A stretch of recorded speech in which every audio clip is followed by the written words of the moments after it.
Welcome to Inside the Female Mind, the podcast that examines how and why women do the things they do. The Inside the Female Mind podcast is a roundtable discussion with the goal of going beyond assumptions. I'm Dr. Sinatra. I'm Jazmin Butler, and we'll be your hosts as we convert survey data into insight. This is our very first episode. I'm really excited about getting the conversation started, so Sinatra, take it away. Today, we're talking about our second favorite F word, feminism, aka the best way to polarize your closest friends and family. We've got questions on race, the workplace, and relationships. And a bonus, we got some guys joining us. So stay tuned and let's find out if Jazmin knows any of those mythical male feminist creatures. All right. So You do sound like Linda from Bob's Burgers. So the first thing before we really jump into it is we have to figure out, does everybody identify as a feminist? So who does and who doesn't? I would say I do, but I don't promote it all the time. Like, I don't have that in my title, but I definitely identify as a feminist. I believe in the movement and the values that it promotes, but I have a love-hate relationship with it as a Black woman because it has not always supported Black women. I am in a sense, but I don't align with that modernized feminism that we have over here in the West. And I think it's actually quite harmful to our society. The goal is not as concrete as, okay, we just want to vote. It descends into madness and silliness, into things like free the nipple over here, where as opposed to in other countries, you have actual need for feminism. Why do you think free the nipple is silly? One is because you can look at places that actually have a need for feminism, for example, where women are being beheaded. And then you look at something like, okay, free the nipple is not sexual. Empowerment just becomes this buzzword. What do you think characterizes the dominant Western version of feminism right now in 2016? The Western version right now has to do with women saying we want equality, but not in the times where we don't. It comes with things like work and occupation and lifestyle choices. When you put it all together, you get this group of haggardly looking women that say, okay, I'm a sexy woman, now don't objectify me. But then again, What? It's my right. Yeah, pretty much. We're just gonna let him talk, Sinatra? Listen, I'm just asking follow-up questions. I'm a Haggard? sexy woman, so I can walk down the street naked, and you aren't allowed to look at me. Well, no, you can look at me, And just you get don't touch me. And then the new most dominant one is the group of haggardly women that all say, okay, I can dye my armpit hair pink and never shave and do everything that a man can do until I'm at home and I can't open that jar of pickles. All right, so what have we learned so far? While there is value in feminism, there are some like Adrian who aren't super vocal about it, some like Dara that have a love-hate relationship with it, and those like Paul who, while heading into work, describe the modern movement as superficial in nature. Up next, the continued need for feminism, gender roles, and men's responsibility within the movement. Also, trigger warning, this next segment makes reference to sexual violence. I kind of understand what he's saying. He's really extreme about it. If you walk around and you have your butt hanging out or whatever, that's your prerogative. But to then say, I can't believe he catcalled me, or I can't believe that I'm being treated in this way, that really does dilute it a little bit. Does that mean that we don't have the right to say, I can wear my jeans and my crop top and not be touched and harassed? No one should have the right to speak to someone in a way just because of the way they carry themselves. However, I understand where he's saying there's a different sort of feminism. So basically, Yeah, the problem is we got these first world problems over here. Well, look, let me clear something up. The point that I was trying to make is not that people deserve to be touched. The whole point is that feminism is about the victimization of women. Western feminism removes the woman's agency and is actually anti-feminist. By referring to people being victims, it removes their agency. By bringing it up, by describing by fighting against it. It aims to basically move towards removing their accountability, responsibility, and also saying that they don't have a choice. For example, I'll give you an example. If someone says, okay, you should teach boys not to rape, automatically that removes all agency. I'm not saying that the women deserve it or that it's wrong to teach boys not to rape. You should absolutely teach that. But to say, okay, there aren't precautions that you can take and things that you can do to avoid happening to you. You know, we already know we've got to have our rape whistles and buddy systems and all these things. And what we're trying to say is, in addition to that, how about we talk to the men who are perpetrating these acts against us? It's not about only talking to the men. It's about in conjunction with. How do you teach the rapist not to rape? This is the world we live in. So there are still steps that you have to take. Of course, you should be able to walk out butt naked, and that still doesn't mean that anyone should be allowed to touch you. Of course.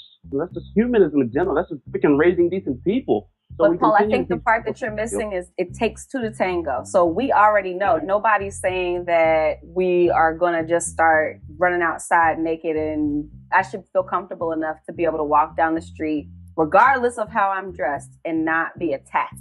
How does feminism tackle that? Because we are taking the conversation a step further by saying it's our responsibility and your responsibility. I don't know anyone that thinks it's just a woman's responsibility. And feminism does have one of the major tenets nowadays that men are rapists, that men are evil. What are you talking Maybe about? not even. Can we just go back to the definition of feminism, which is It has- the person who about- believes in the social, political, and economic equality of the sexes? That is not the definition. It is. What you're referring to are women who hate men, and that's not feminism. That's first people point. using the word the wrong way. You say tomato, they say tomato. We gotta let Dara talk, please. No, I feel like that's a lot to go into.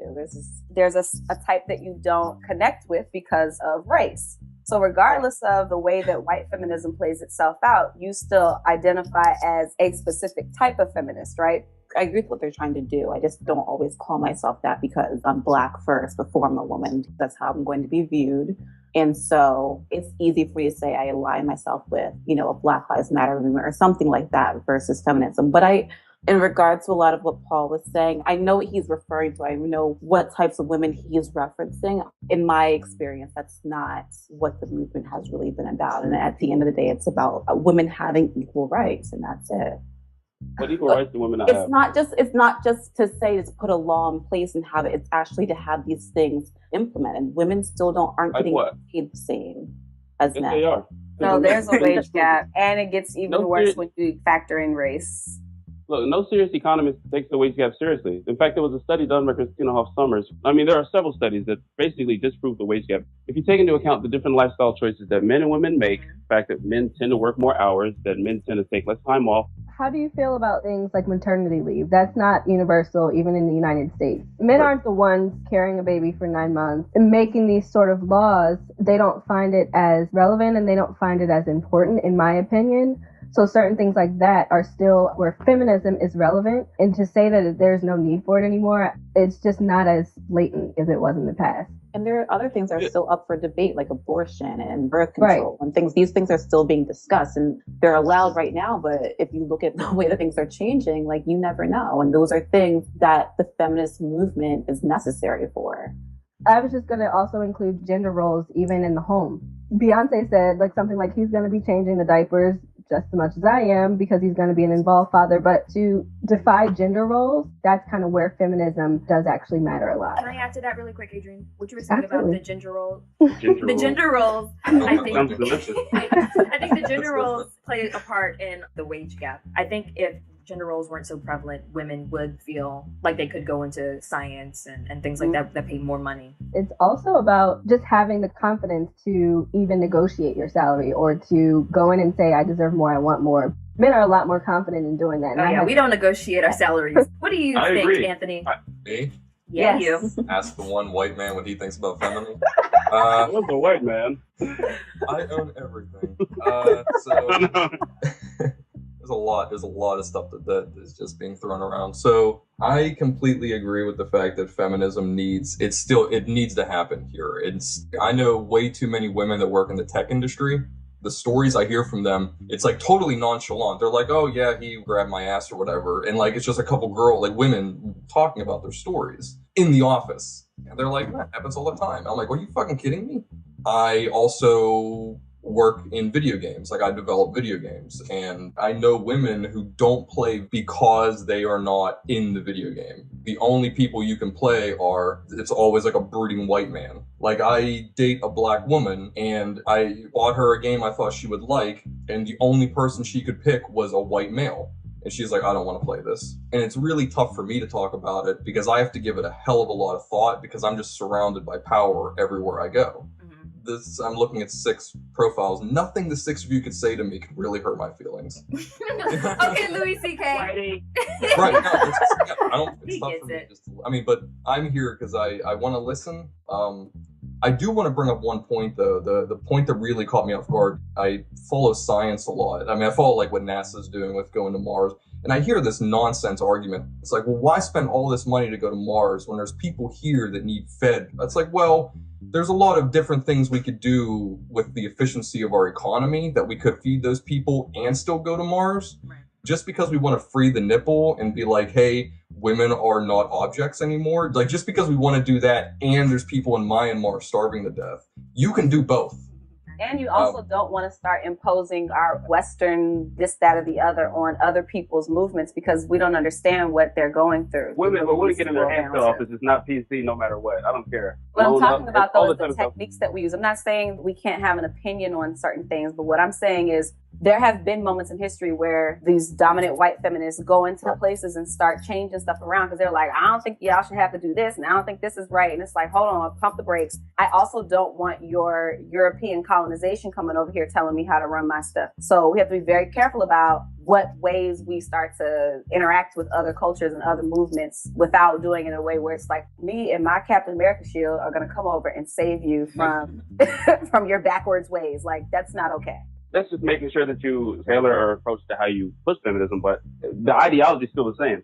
To Anthony's point, there's also this idea that because we're not getting our hands cut off, our stuff isn't real. No. It is real. There's a lot of trauma that goes along with certain things that we may not think is that deep, just like he's talking about video games. I play video games, and yeah, I agree. It is very frustrating to not be able to see myself. And the phone rings. Thank you, phone. Is that a house phone? Yes, it is, girl. Wow. Where is this? Anyways, I can probably count on one hand the number of women of color that I saw as teachers. The number of times I was pushed toward arts and English and stuff like that rather than science and math. If you start adding all of this stuff on top of each other, learning about slavery from a white woman in a class full of white people, embarrassing. And oh, by the way, gynecology was built by doing all these experiments on slave women's parts. I don't appreciate that. So there's a lot of trauma that's going into our little first world problems that may not seem like they're such a big deal. Or if you're trying to compare us to somebody who's getting their hands cut off, it may not seem like it at first, but actually it really is. No. Things that we're talking about, for example, like not being represented in video games. Nobody's represented in video games. They're almost all just buff white dudes that no one looks like. And the thing is that people like playing as those. So the people that make video games are tailoring it to the consumer base. So, I mean, heavens to Betsy, let's say, for example, they start making more feminist characters. We got to bring that back, by the way. We got to all bring that back. Start making more female characters, and then some of the sales start to tank on the games, and they say, no. What they want is white male characters. But that's a hypothetical situation, Paul. You have to keep in mind that art imitates life, and life also imitates art. So the more that we create it, the more people believe it, right? It's like a recidivistic system, right? You know what I mean? Like, we aren't inherently superior, but we've told ourselves over generations we're superior, right? And it's that same thing. So you got to break that cycle. All right, so our friend Paul is standing strong in his views of modern feminism. Sinatra highlighted the importance of male awareness when it comes to issues that impact women. I do think it's important because, as she mentioned, issues that might not seem like a big deal to society as a whole would go ignored without action being taken by those with enough influence to make a difference. In this next segment, we get some numbers, discuss what makes women decide to proudly wear the feminist label, and continue addressing feminism as it relates to race. Our friends Ola and Didi join the conversation. I want to interject some data into the conversation because that's what we do at Inside the Female Mind. We surveyed women, and 55.07% said that they do consider themselves feminists, and 44.9% said they don't, which is a lot more than I thought, to be honest. Like, how can you be against your own equality? Is because they're saying, exactly. I wonder if the reason they're saying that is because they're on the same side as Paul, saying that this is what I see as feminism and I don't identify with that. Versus saying, hey, there's different brands of it and I don't identify with this one, but I do identify with that one. So yes, I am a feminist. The reason that I think so many of those women that, okay, I'm not a feminist, it's not because they don't believe that women are equal, not because they don't want the freedom to walk down the street without being harassed. It's because the dominant force of something, when there are several different brands of it, that's what everyone's going to equate to feminism. And if you say, okay, there's several types of feminism, and they're all legitimate, then you have no idea what anyone's talking about when they say they're a feminist. There are feminists that would disagree with you guys vehemently. I know them. Some of them are my friends. So it's like, some of my best spouses are women. Dee So just that's joined. not what like I'm friends with some of them, and I actually know them quite intimately, not sexually, just like well, some of them sexually, but So good. some of them don't call themselves feminists, but would still agree with you guys. So when you ask someone, "Are you a feminist?" and they say yes or no, if you don't define it, it's an irrelevant question. I absolutely agree with equality. That's egalitarianism. I love women. Women are awesome. Everyone knows it. Do Like they, I Paul? Do they? Because I don't think they do. do. But go ahead, Adrian. I know the definition of feminism, like I stated before. For me, it's just that I have had more pain being a Black person than being a woman. So I have stronger identification with that. Race or gender? Do you feel like you have to pick a side, or do you see them as It's weird. The only time I feel like I have to pick a side is when I'm speaking with a Black male that doesn't really understand what I've gone through, or when it comes to like catcalling and issues related to being a woman and autonomy and explaining things like that. And when they're telling me, if you want to get a guy, you have to be submissive or different things like that, I feel like, how do you not get it? It's like explaining water to fish. Like, you get what it feels like to be oppressed and being told you should be this, and if you're not, or because you're this way. How do you not understand what I'm feeling? I forgot what the question was. I like that insight. All right. I actually really like that too, Jazmin. And I think certain men feel like feminism is a threat to their masculinity when it's not. It's just that they don't understand it. Paul, since you're still here, I actually did want to ask you this, like what Jazmin just said, like being a Black man, it seems like you would kind of get it. What's the difference? What does a Black man have to do with anything? I was saying that the prejudices and expectations and treatment that you go through, you might understand that as a woman, it's similar, but in different ways and for different reasons. Saying Black Lives Matter doesn't mean white people don't matter. That's exactly what it is. I'll tell you the difference. The systemic effects of the racism that has affected Black people, they still linger heavily today. The ones that affected women in the past, they do not. Yes, they do. Wow. There's no That's the difference. Paul just thinks that women don't have issues anymore. No, that's not what I think at all. The thing is that I'm here for equality, but I don't agree with the common form of feminism, and neither do you guys, apparently. It must not be So that according to common. feminism, Paul, it's not you one said thing. if we are defining feminism as equality, then you would agree with that. But we told you from the outset that is how we are defining feminism. And And so you I'm telling you still that if you are defining it as just egalitarianism, then yes, I'm an egalitarian, so I agree with that view of feminism. For a lot of the issues that you're talking about, the studies don't support your argument. ain't nobody studied my trauma. I tell you that. They didn't ask me no questions. That's anecdotal. You know how many times I've been groped at work? You know how many times I've been discriminated against as a male? It happens across the board, and it's not a feminism issue, and feminism is not tackling it the way that it should be tackled. I'm just about to head into work, guys. I just want to say, even though I got like loud and stuff, I just want to thanks for having me on this show. Yeah, absolutely. So, See, man. I want him back now. Yeah. So we're doing a segment called True or False. True or false? A woman that expects a man to provide for her isn't a feminist. True or false? Is that true? False. Why? In my interpretation of feminism is that you are able to select what works for you as long as there are no caps or barriers. I agree That's a good 100%. answer. If that's what you want to do it, girl. But it's not like you just gonna be barefoot in the kitchen, cooking, and taking care of the babies. But doesn't that go back to what Paul was saying about you feel a certain way outside the home, but in the home, you expect a man to provide for you, having that expectation? How does that make you equal? Well, I think that's what comes down to picking the right partner. I feel like as long as you're just not forced into your role, I think. Yeah, I think it's the gendered expectation versus this is what I'm choosing to go along with. All right, let's move on to the next one, even though I'm not satisfied with those answers. True or false? Feminism means the destruction of the traditional family. Can I start with that one? Yeah. It's really hard for me to think about having kids because I work and I'm the breadwinner. With me, it's really hard to think, like, how am I going to balance all of these things? But I don't think it destroys anything because you can definitely make it work. It's just a little harder, in my opinion, to do everything and to do both. It's like we need a new definition for what we're going to consider our traditional family roles in 2016, maybe because when all of these things were set up, women were probably not working outside of the home. So I don't think it necessarily destroys the traditional family, but I think it does put a microscope. Magnet. I tried to think like, what does that do? Right, like- What is- Oh, hey, Ola. I think I might have to pick up where Paul left off. You guys are giving kind of biased answers because, I mean, you are females and women, I mean, because female is the wrong term. I can't tell if he's Team mocking women. me or not. But it depends really. Like if you're going on the egalitarian aspect, cool. But if you're basing it on just empowering women, if we're gonna play the equality game and women do the same thing men do, who's going to have time to watch the kids? Somebody needs to be there to, foster and develop your kin.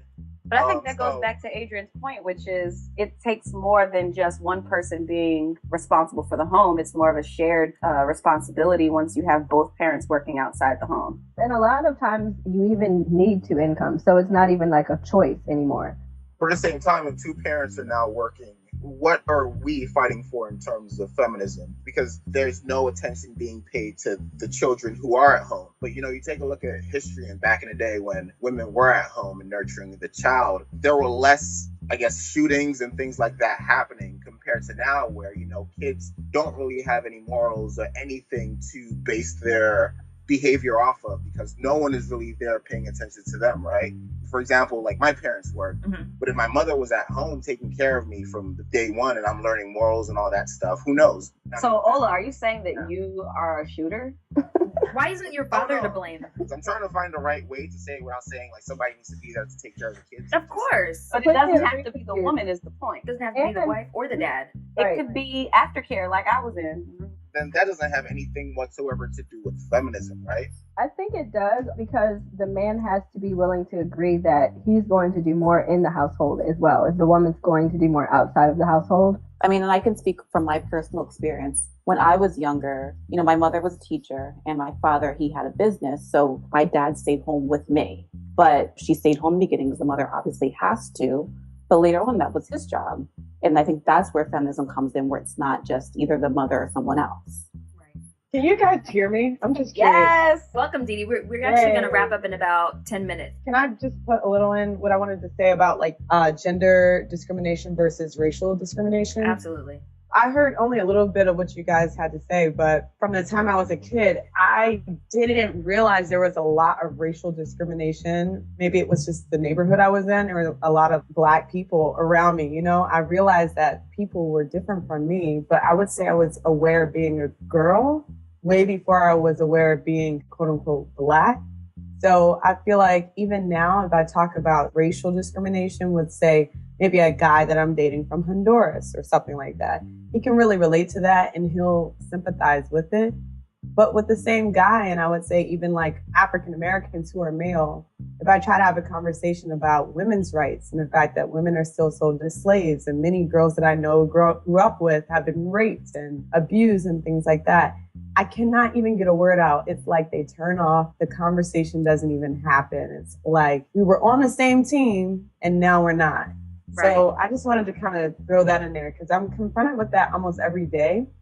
No sympathy. It's like, I don't want to hear this shit, Yeah. And I don't want to say it's as a blanket statement, but it happens so often. And I just feel like I don't even have the patience. I don't have the patience to break it down to you. You should get it. Same. So something that continues to be a theme is women's desire to be seen and heard. From Sinatra feeling like her lived experiences aren't being addressed, to Dee Dee losing solidarity with so-called allies.